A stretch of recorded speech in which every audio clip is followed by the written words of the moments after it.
مبارک رحم اللہ جو اللہ کا بہت بڑا ولی گزرا ہے، محدث بھی ہے، کہ حضرت یہ بتائے کہ حضرت عمر ابن عبدالعزیز رحم اللہ کا ایک ولی گزرا ہے، تابعی ہے، آیا وہ افضل ہے یا سیدنا امیر معاویہ رضی اللہ تعالیٰ عنہ افضل ہے؟ ایک صحابی رسول ہے، ایک اللہ کا بہت بڑا ولی گزرا ہے، اللہ والا گزرا ہے، جس کی زندگی کی ہر ایک پل سنت کے مطابق گزری ہے۔ تو حضرت عبداللہ ابن مبارک بہت بڑا محدث ہے، انہوں نے کہا آپ مجھ سے یہ سوال کرتے ہو کہ آیا حضرت امیر معاویہ افضل تھا یا عبداللہ ابن مبارک افضل تھا؟ یہ سوال آپ کا یہ سوال بنتا نہیں ہے۔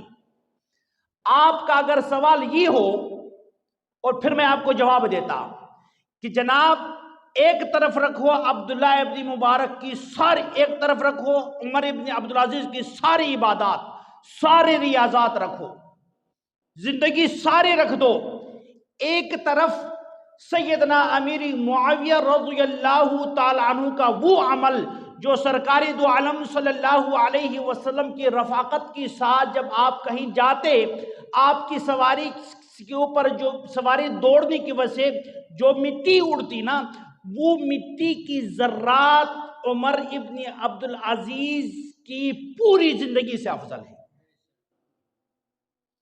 صحابی کی ذات کی بات نہیں، بلکہ صحابی کی نسبت جس چیز سے جڑی وہ چیز ایک ولی کی تمام ریاضات سے افضل ہے۔ اس لیے جب اللہ نے کسی کو نبی بنا کر دنیا کے اندر بھیجا ہے، ان کی رفاقت کے لیے ان ہستیوں کا انتخاب کیا ہے جو نبیوں کی بعد سب سے بڑے افضل تھے۔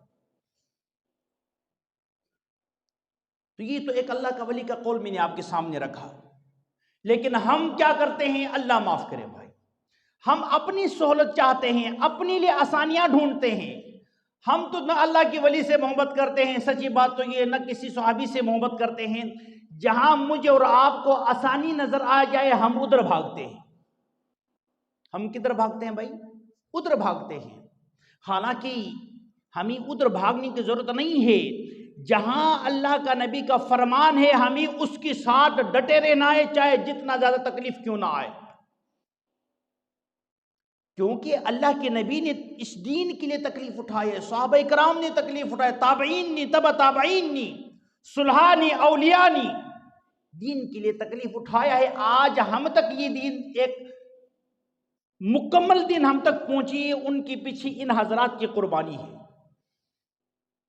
اور وہ صرف دعووں سے ان کو یہ مقام نہیں ملا تھا، بلکہ انہوں نے اس مقام کو حاصل کرنے کے لیے اپنی جان مال کی قربانی دی تھی۔